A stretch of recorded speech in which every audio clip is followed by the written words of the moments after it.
The festive season, and Christmas in particular, is a time of giving. But giving stretches far beyond that, far beyond our beliefs in different religions, including Christianity. Even in our culture, we've had a culture of giving. So this is what we're going to be talking about today. What is giving? How do we give? How do we avoid the dependent syndrome? This is John Masugu, and the program is Economic Forum, where we discuss various issues affecting our economy in Zimbabwe. Issues to do with agriculture, tourism, manufacturing, and many others. Today we welcome Tafadzwa Priscilla Bvumbe, who is a life coach, who is going to be talking about giving, in all its aspects. Welcome to Economic Forum. Thank you so much, Mr. Masuku. It's a pleasure to be here. It's always good to talk about giving. As I said, that it's even broader than maybe what we know from the festive season during Christmas. What is it from a broader perspective? What is giving? Well, giving is all-encompassing. It's one thing that we cannot do without, aside from it being bedrocked primarily on our Christian fundamental beliefs. It emanates from a lot of things. I would like to believe that in each and every day, from the time a person gets up in the morning, by the time they get to noon, they have actually received something and they have given something. So it's within us, and it's a practice that we need to continuously and be constantly engaging in for ourselves and also for the people around us. When you look at then and now, what has been happening, or how is the culture of giving evolved? Within our specific context in Zimbabwe, you would actually realize that growing up, there was a culture within our communities, within our families, whereby if you would visit, say I come to your house, Mr. Masuku, you'd realize by the time that I leave, there's something that has been put aside. Say, no, she cannot leave without carrying something.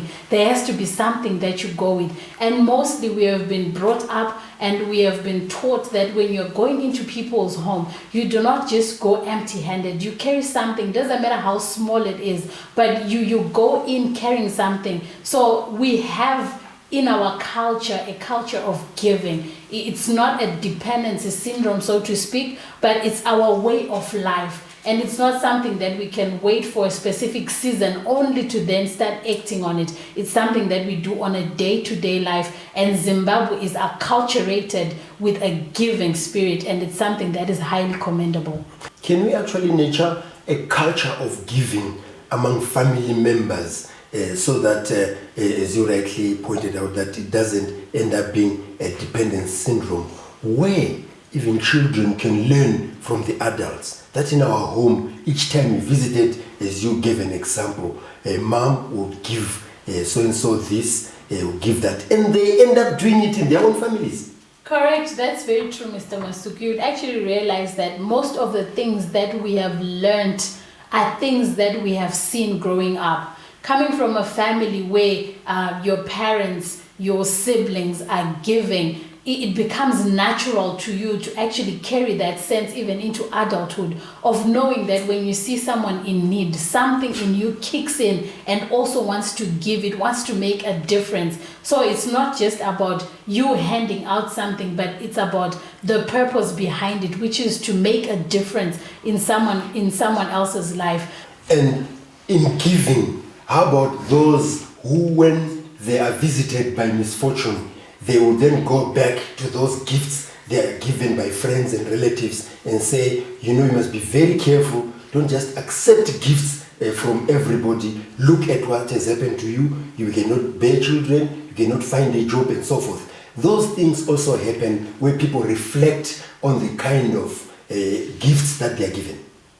It's very true. There are certain people who, especially now, if you were to attend your weddings, your bridal showers, there are those connotations, there are those superstitions around people bringing gifts and you having to pray over them, making sure they're sanctified in some sort of sense, just to cover yourself from whatever gift it is that you have received. True indeed, we are living in very trying times where people are doing anything and everything. For me, I would say go with your instinct, go with your gut.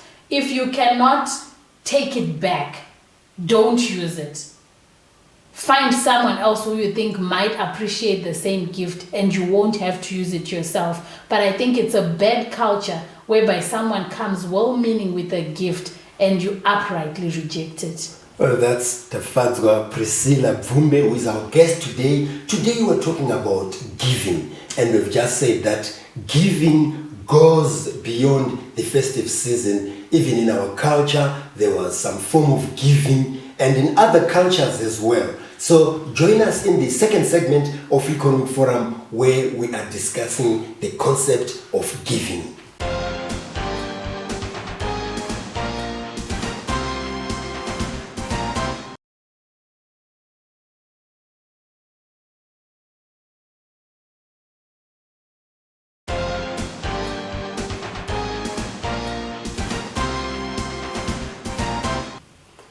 We're now in the second segment of Economic Forum, where we are talking about the concept of giving with our guest, Tafadzwa Priscilla Bvumbe, who is a life coach.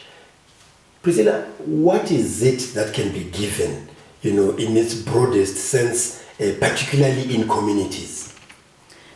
Well, giving has for a long time now been narrowly related to money. There's a sense of people appreciating money only as the most significant gift. But let's go back to our communities. Say I grew up in Mbare. Once I leave Mbare, what is it that I can do in Mbare, outside of Mbare, outside of the community that groomed me, outside of the community that nurtured me into the person that I have become as an adult? How do I go back into that same community? I can go and invest my time and listen to the current needs. They could have changed from when I was growing up. There are so many things that you can actually now pick because you have a better and a mature mindset. You can go in and help, not necessarily go in with your big projects of roads, of wanting to make sure that you're big. It's not necessarily about being seen, but it's about those little things that you can do. It's about that family that you remember that used to struggle. Am I able to go in, invest my time, invest a small parcel of groceries, invest in their welfare? Is it that school that I went to in primary school that I can go and ask them what do they need? Is it stationery need? Is it a need for an extra building? What can I do? Because at the end of the day, some of these things we are not doing in our communities because at times we feel that we are inadequate for the things and the demands that are within the communities. But we can partner with other people. There are alumni that will help us and empower us to actually give meaningfully, especially at a community perspective. From what you're saying, that brings us also to the issue of corporate social responsibility, where we see big corporates, particularly during the festive season, going to old people's homes, children's homes, and other places to donate goods, to donate many things and so forth.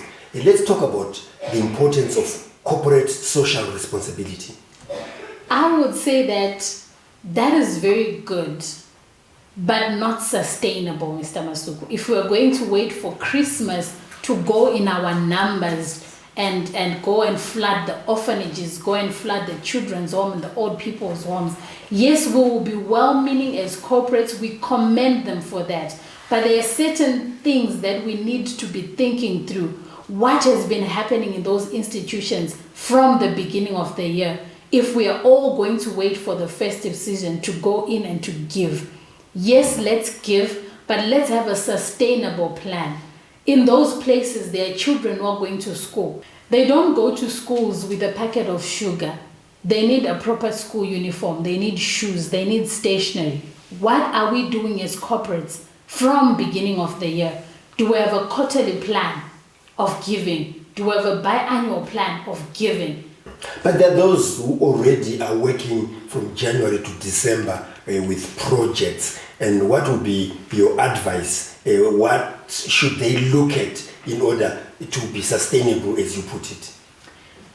My recommendation, firstly, I would commend them for actually having a plan that is set out on how they can actually go back into communities, into societies, into institutions. Which are close able to them. Give, Yeah. Which are close to them, yes. I'm sure they can also extend to those that are far and wide, especially looking at our rural areas. There are certain areas that are hardly reached, but they are still in dire need, just as those that are in the urban centers. So for a long term, my recommendation will be for them to have foot soldiers on the ground in certain rural areas. What are the needs there? The moment when they do those need analysis projects, they'll be able then to look at their budgets and find how much of their resources can they take to Gokwe. Well, some of these corporates have an obligation to fulfill in their communities. What are some of these obligations that you'd like to point out to? I would like to believe that in our context in Zimbabwe, the biggest outcry from the communities where some of these organizations are operating in are very menial. It has to do with how are we also benefiting from the projects that you're carrying out within our communities. Are our children going to get employment?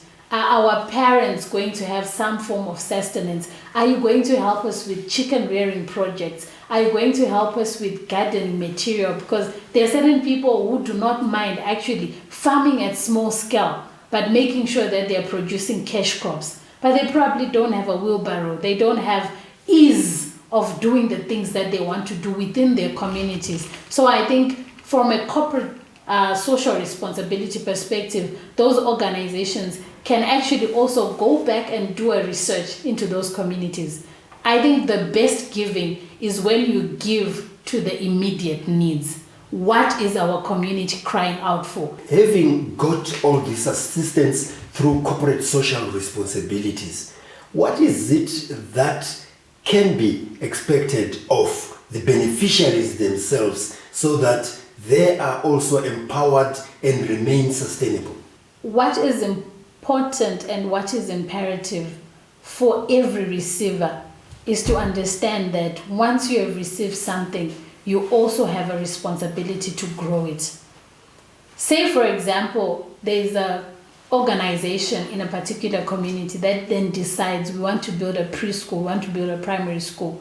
For us, the beneficiaries within that community, it is our responsibility to take care and to maintain that resource. It is our responsibility to make sure if there is need for even the most menial of things, which is repairs, maintenance, watering, we have to go in and do something. We need to show our appreciation. Some of these corporates, yes, they are not giving as much as they would because at times they are not seeing the value from the appreciation and the way we are actually maintaining the things that they have done within our communities. So it is very imperative for the community to show their appreciation by maintaining their structures, by appreciating and sending those children to schools. There are children whose fees are being paid for by corporates, but they decide to keep those children at home. They decide to make those children their maids. They need that education. That is their basic right. Let's appreciate by appropriating what we have received and how we reciprocate to the corporate. That's Tafadzwa Priscilla Bvumbe, who is our guest today. We are talking about giving at family and corporate level. So join us in the third and final segment of Economic Forum.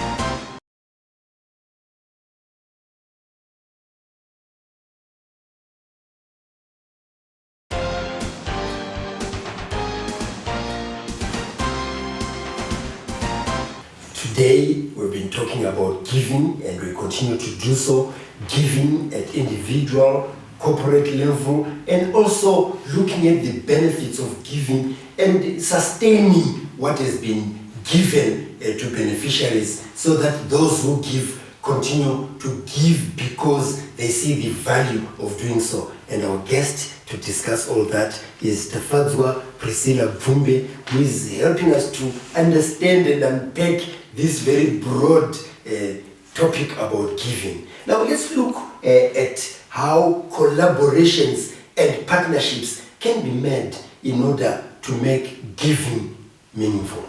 I would start by saying there are organizations and institutions that are widespread within any community. Look at your churches, for example. How do we come in as churches and collaborate for a common good within a particular community where we are actually saying we have believers who have needs? How are we going into those? And we are looking at churches, different denominations coming together to look at the needs of their community. Yes, Mr. Masuku. Imagine if Christ were to die for a particular people. What would happen to the rest of the universe? What would happen to the rest of the human race? So it goes beyond our denominations. It goes beyond our buildings, our shades. It becomes a humanistic approach where you understand that someone's need today might be your need tomorrow. If I am going to be discriminatory in how I am giving, why then should I be expecting the same treatment tomorrow? So yes, it's beyond denominations. Churches, let's come together. Organizations, let's come together. There is greater good that we can do when we join forces. It is important to also empower individuals because, as you said before, that when some of this assistance is given, you want to make sure that it is put into proper use so that you're not disappointed when you come back because it's not properly looked after. Yes, that is very true and that is very correct. Let's take a leaf and learning points from our government. There are things such as educational scholarships. Truly, they are not just giving out money to anyone. There are specific criteria that are followed in making sure that the beneficiaries are people who can actually give maximum utilization of those scholarships.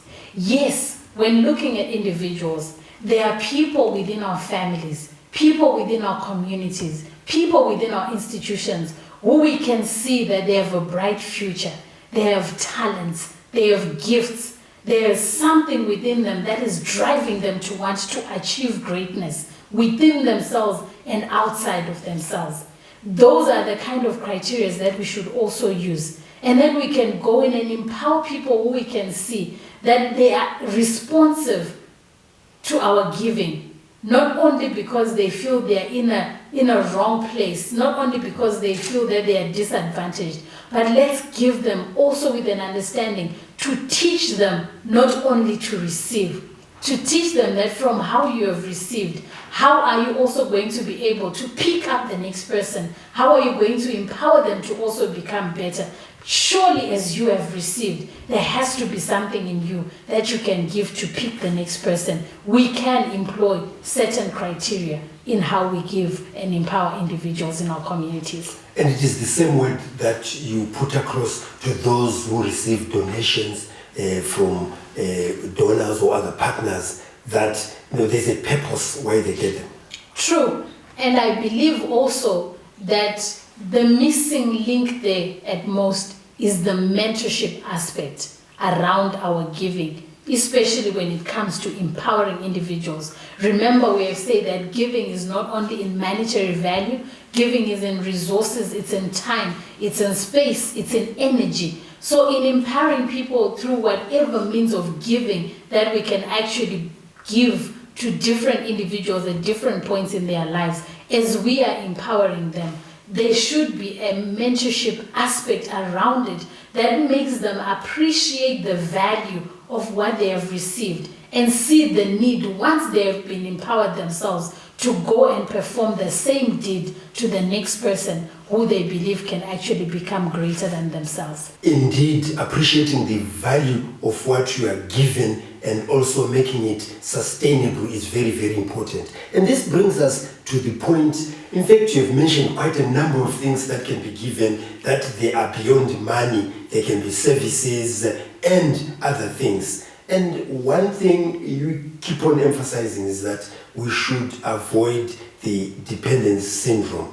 And we have not delved deeper into that, but I want to give you the opportunity to actually discuss how, when we're given, when we receive, we then avoid the dependence syndrome, so that after some time we can actually pull through on our own from that assistance. Thank you so much. there is a common phrase that we love throwing out there when we're talking about giving, which is train a man to fish instead of giving them the fish. I'm sure men and women, eh? I'd like to believe so. I'd like to believe so. And that's to say, there has to be a level of empowerment to our giving that then takes away the dependency syndrome. Let's build within our culture, even as we are saying, can we maintain and train a culture of giving? From that early age, as children, let's help them appreciate that at times you do not only need to ask for $1 and have it handed out to you. When you are given that $1, train that child to say, how much from that $1 am I spending? How much am I investing? How much am I giving? And how much am I putting aside as my savings? That is one way that will be able to ensure sustainability through the resources that we have been given, and ensure that we can then in turn be able to stand on our own 2 feet without waiting for the next handout, and be able then to say, how then can I use the little resources that I have to also then sustain another person. Well, Tafadzwa, Priscilla, Bvumbe, it was a pleasure at Economic Forum to host you, talking about the concept of giving. You have talked about a variety of things that we may have not looked at. We're considering money only and a few trinkets. That's Tafadzwa, Priscilla Bvumbe, our guest today, who was talking about the concept of giving, that is not only money, but it can be services, it can be your time and everything, so that you are useful and helpful to mankind. If you'd like to get in touch with us on this program, you can do so on the numbers that are showing on your screen. If you'd like to engage with us about some of these topics, including giving, you can also do so on the social media platforms that are also showing on your screen. If you happen to have missed some of our episodes of Economic Forum, you can actually view them on Economic Forum Zimbabwe on YouTube. So on behalf of our guest, Tafadzwa, Priscilla Bvumbe and the production crew, this is John Masugu wishing you happy viewing.